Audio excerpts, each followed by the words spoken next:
Hello friends, চলে এলাম একটা নতুন ভিডিও নিয়ে।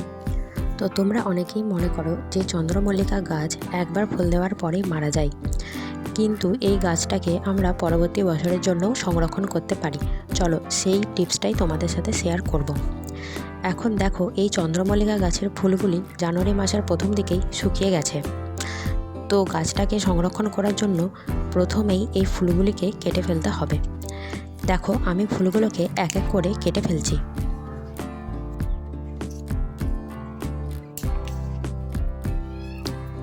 এবছর সাদা চন্দ্রমল্লিকার গাছটাতে খুবই ফুল ফুটেছিল, সেটা তোমরা দেখেই বুঝতে পারছো।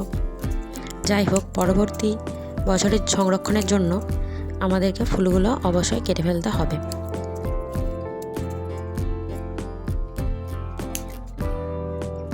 এইভাবে আমি কেটে নিলাম।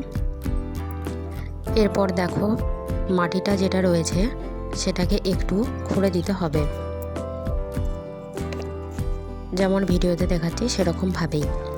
এরপর তোমরা এই যে দেখানো গোবর সার, ঝুড়ো ঝুড়ো শুকনো এই গোবর সারটা ওই মাটির সাথে মিশিয়ে দেবে। ভিডিওটি ভালো লাগলে চ্যানেলটি অবশ্যই সাবস্ক্রাইব করুন এবং অবশ্যই লাইক করবেন। এরপর দেখুন, আমি অন্য একটা টবে দেখাচ্ছি এই কাজটি করার ফলে কত নতুন নতুন চারা গাছ বেরিয়েছে। এবং মনে রাখবেন, টবটিকে অবশ্যই ছায়াযুক্ত স্থানেই রাখবেন,